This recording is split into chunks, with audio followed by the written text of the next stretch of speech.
Nesse instante, nós nos preparamos para entrar em comunhão com o alto, cerrando os nossos olhos físicos e abrindo os nossos corações para estarmos receptivos às vibrações de paz.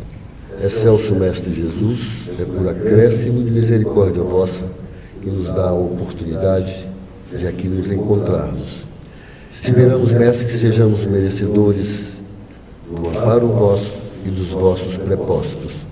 Que todos nós, ao sairmos hoje desta casa, possamos levar junto a nós, para onde formos, vibrações de muita paz a todos aqueles que estiverem conosco. Que a paz seja uma constante entre nós, bem como alcance todos os lares aqui representados. É agradecido pelas oportunidades recebidas, é que nós rogamos a Ti, Jesus, a toda a equipe espiritual que trabalha nesta casa, ao patrono Sebastião Marte, e sobretudo rogamos a Deus, que é pela misericórdia, pelo amor dele, que nos permite aqui nos encontrarmos. E que nós tenhamos a permissão para iniciarmos as nossas atividades da noite de hoje. Que assim seja, graças a Deus. Boa noite a todas e a todos que nos visitam, os encarnados e os desencarnados. Alguém aqui nos visita pela primeira vez? Sejam bem-vindos ao Centro Espírita Sebastião Marte, primeira casa espírita da capital federal, fundado em 20 de janeiro de 1958, 2 anos antes da inauguração. E o propósito da nossa casa é fazer a revivescência do Evangelho de Jesus. E a caridade hoje é a tônica que nos move, entre outras coisas, mas temos também algumas obras que fazem parte da nossa casa, entre elas uma que é muito conhecida, que é o Lar dos Velhinhos Maria de Madalena. Temos também a creche Irmã Elvira, temos o Instituto de Gerontologia e temos algumas outras obras aí que nós fazemos, entre elas a Sopra Fraterna Francisco Cândido Xavier. Aqueles que quiserem depois algumas informações, nós temos o site do Instituto Integridade, ou aquela jovem senhora Sandra que está ali na portaria pode lhes dar informações. Sobre a parte do estudo, nós temos aqui um curso de educação mediúnica e temos os estudos do Livro dos Espíritos e do Evangelho segundo o Espiritismo, além de trabalhos mediúnicos que vão de segunda a sábado. Então sejam bem-vindos, e essa casa é mais de vocês do que nossa. O tema que nós vamos abordar hoje é um tema por si só interessante, né? E a gente começa abordando ele para fazer o entendimento, a contextualização da bondade e da misericórdia de Jesus. Porque em todos os tempos, preocupado com a ascensão dos espíritos que foram colocados sob sua tutela, Jesus também teve, dentro desse seu processo de evolução da humanidade terrena, o auxílio de algumas outras humanidades advinda de outros orbes. Então, para a gente ser bem simplista na nossa avaliação, quando o homem saiu da pré-história, basicamente tendo a possibilidade da escrita e da manipulação de alguns conhecimentos, como a agricultura, ele tem, então, a necessidade de ter uma nova escala de vivência. E Jesus prega nessa época, então, traz-nos de outros orbes seres mais evoluídos do que nós, mas que tinham uma incapacidade de moralmente conviverem no seio social. Então, aqueles que estavam aqui no final da pré-história, alguns deles não tinham uma capacidade intelectiva mínima, e esses então foram para outros orbes para um recomeço. Alguns que já estavam mais afeiçoados a essa possibilidade nova ficaram aqui, e outros vieram não numa condição de descenso apenas, mas de mundos superiores ao nosso, que foram aqueles que vieram então fazer com que esse conhecimento, principalmente intelectual, avançasse. É mais ou menos isso. Guarda essa informação, porque nós vamos utilizá-la no final da nossa fala. E Jesus buscou então a fazer com que a possibilidade do entendimento daquilo que ele tem como proposta para a humanidade, que não é a temência a Deus, mas o amor a Deus e a extensão desse amor aos seus semelhantes, teve, durante todos os tempos, a necessidade de que alguns instruídos viessem versar sobre esses temas, né?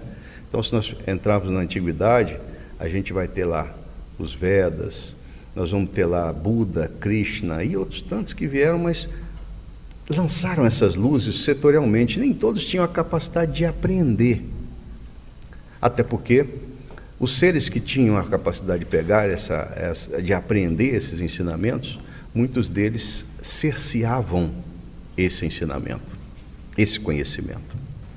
E aí, quando ele nos manda Moisés como a primeira revelação, era para que nós tivéssemos um choque de possibilidades, né? Para isso, quando ele nos dá a possibilidade do entendimento do Deus único, na realidade, o que o Cristo queria que a humanidade, à época, através de Moisés, tivesse o entendimento, é que quando nós éramos cultuantes de muitas divindades, nós nos achávamos segmentados uns dos outros, separados. Ele é do Deus tal, então ele não é ninguém que mereça a minha estima. E o objetivo de Moisés, então, quando nos apresenta esse Deus que tinha a supremacia sobre os demais, era que nós tivéssemos um entendimento que esse Deus é nosso Pai. Mas não foi possível.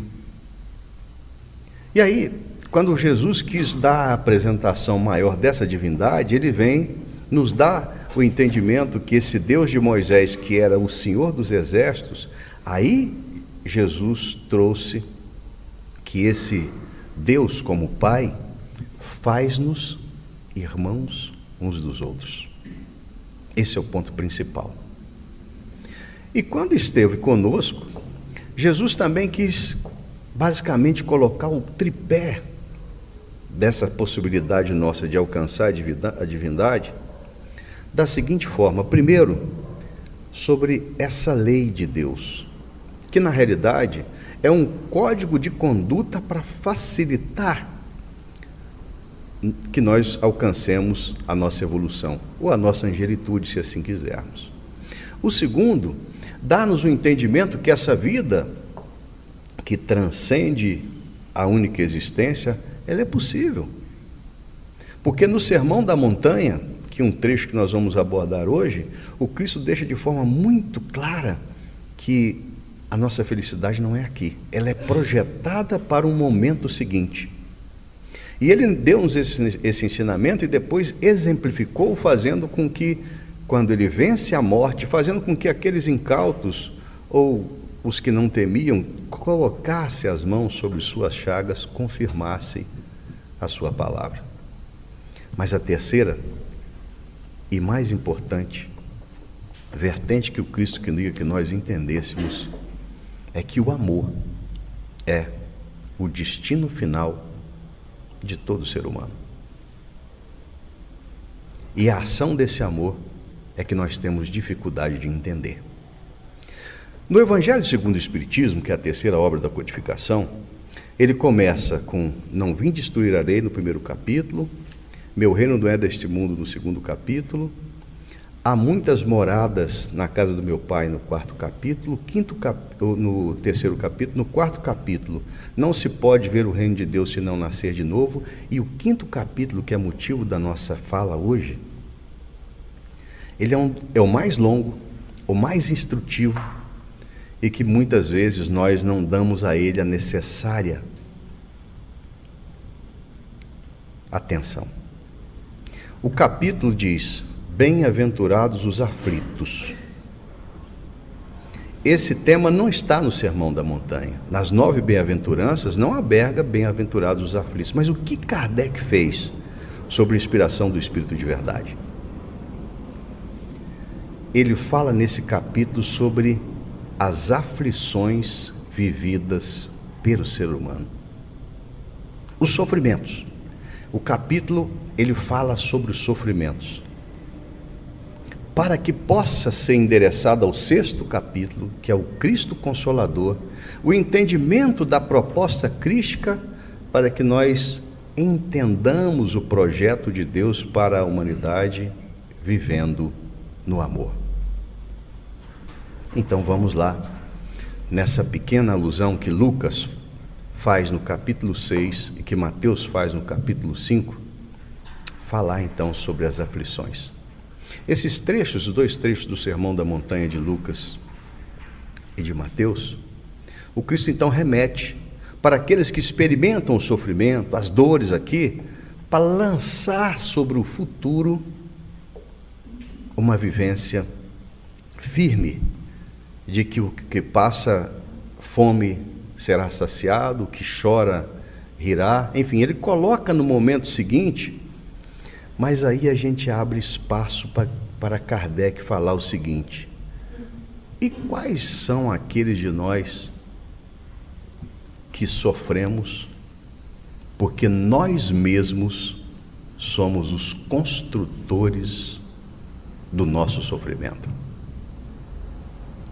Lógico, no estágio atual da Terra, como planeta de expiações e provas, nós vemos, logicamente, fazendo algumas colheitas das sementes plantadas nas existências pretéritas. Isso é fato.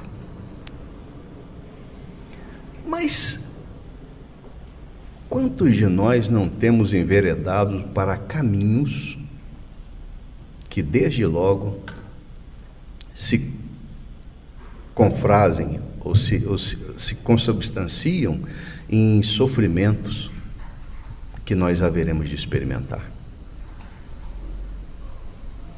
Vamos aqui em 3 vertentes só, porque o tempo está em nosso desfavor. Um deles é o temperamento. Quem nunca ouviu essa frase? Ah, eu não levo o desaforo para casa. Olha, eu sou muito bom, mas se pisar no meu calo, eu dou um boi para não entrar numa contenda, mas se eu entrar, eu dou uma boiada para não sair. Quem nunca ouviu essa frase?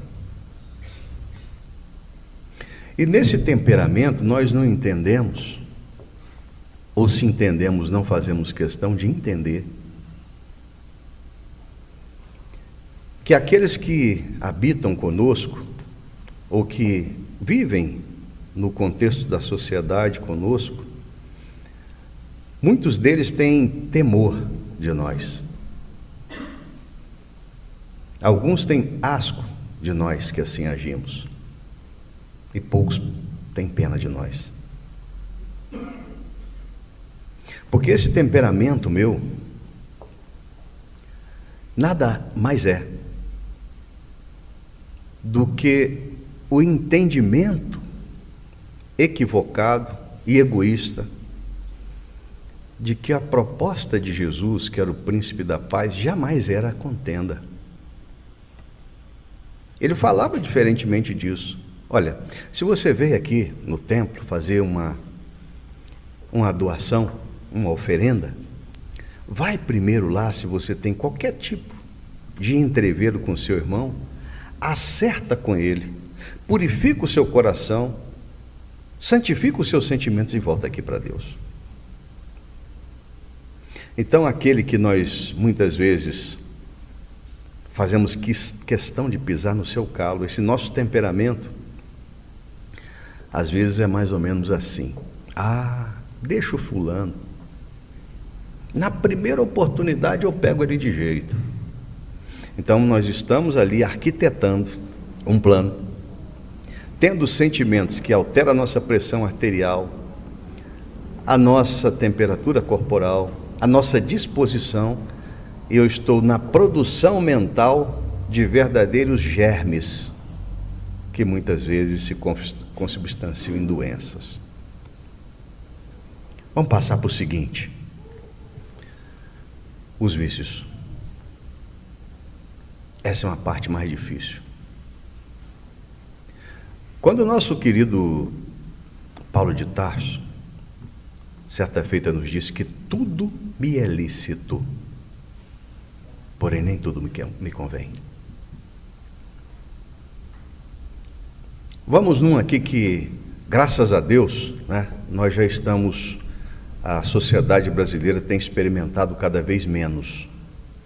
A Souza Cruz tinha, na cidade de Uberlândia, a maior fábrica de cigarros da América Latina.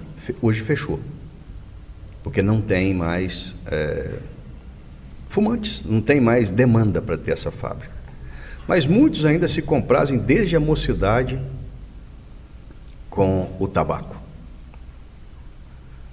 Hoje ainda é um dos tipos de doença, o câncer de pulmão, que dizima uma quantidade interessante de pessoas, no Brasil e no mundo. Eu me recordo, vou falar aqui em primeira pessoa, de um tio que ele começou a fumar aos 7 anos de idade, aquele cigarro de palha. Aos 63 anos de idade, ele teve um câncer de pulmão. Ele fez 3 cirurgias. Hoje ele está com 78, andando com aquele bujãozinho amigo, né, que é um cilindro de oxigênio. É interessantíssimo quando ele vê alguém fumando. Ele vai até aquela pessoa e fala: meu filho, por favor, não faça isso não. Eu fiz isso desde cedo, olha como é que eu estou hoje. Se eu não tiver com esse bujãozinho aqui, eu estou pronto para morrer. Então aquele prazer momentâneo, aquilo que era moda, né? São coisas que às vezes o fumante não vê, que ele está fazendo com que algum tipo de problema seja o seu companheiro dos dias que passam. Vamos para o outro, os alcoólicos, que geralmente começa naquela reunião social tranquila, né? Em que alguns, para ficar mais alegre, aqueles mais tímidos, alguns porque isso é socialmente aceito, é interessante você estar juntamente com seus amigos na confraternização e fazendo uso dos alcoólicos. Mas quantos de nós não temos experimentado nos noticiários escritos, falados e televisados, aquelas pessoas que, ainda senhores de si, depois de fazer o consumo desses alcoólicos, pegam os seus potentes veículos e saem, muitas vezes, dizimando vidas, destruindo famílias, quando não a si próprios.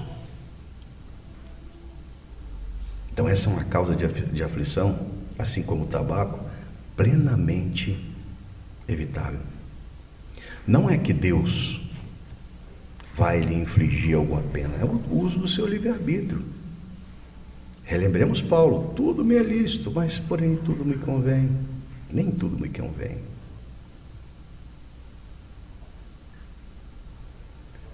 Quando a gente vê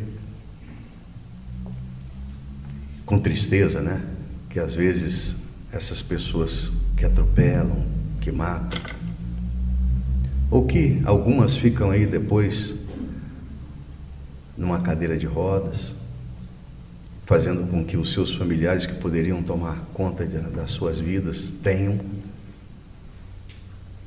que gastar grande parte do seu tempo em cuidá-los.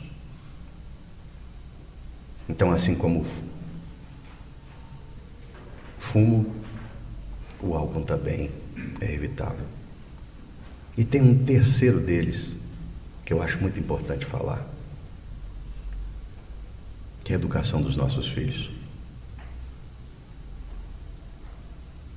Muitos de nós, essas benditas criaturas que Deus coloca sobre a nossa tutela,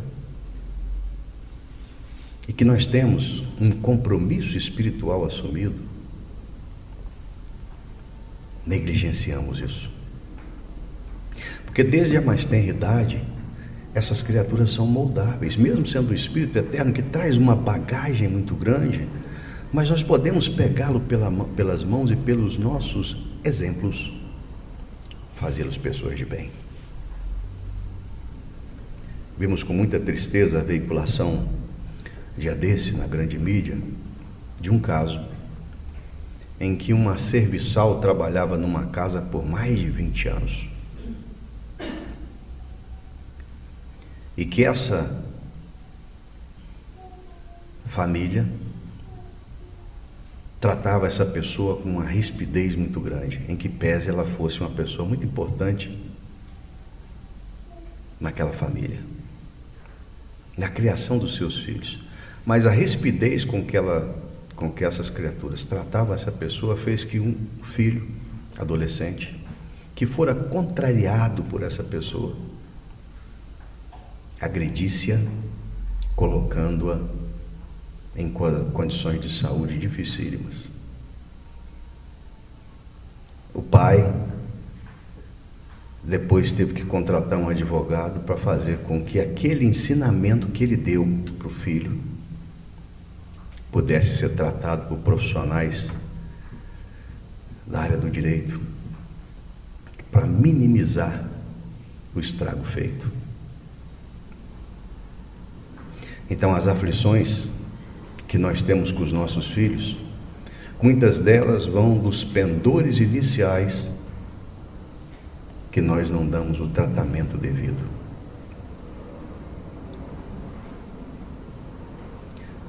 Vou falar de novo em primeira pessoa. Fiquei muito chateado certa feita que nós comandávamos uma cidade satélite e foi almoçar conosco um juiz de direito, Dr. Novelli,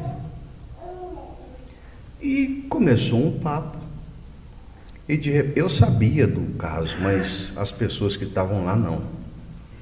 E ele falou para o filho, ele perguntou para uma daquelas pessoas o que achava do caso do índio Galdino. Dr. Novelli, juiz de direito. A pessoa, não, aquele foi uma brincadeira de mau gosto do menino. Ele se transformou, falou assim, não foi. Eu não ensinei isso para o meu filho desde cedo. Pelo contrário, ensinei que a criatura humana, principalmente aqueles desprovidos de possibilidade, é um filho de Deus como eu tenho que tratá-lo bem. Hoje o meu filho está preso, eu contratei um advogado não para livrá-lo, porque eu vou, depois da condenação dele, eu vou todos os sábados visitá-lo na cadeia, mas ele tem que pagar pelo que ele fez. Então, essas criaturas que estão sob nossa tutela, os nossos filhos, não tenhamos dúvidas. O que eles serão amanhã, grande parte, é o reflexo do que nós fizermos deles. E eu falei para guardar aquela informação inicial sobre o tempo novo. No livro A Gênese, no capítulo 18, Kardec fala da nova terra. E o Cristo está a preparar a fase seguinte dessa abençoada terra, o mundo em regeneração.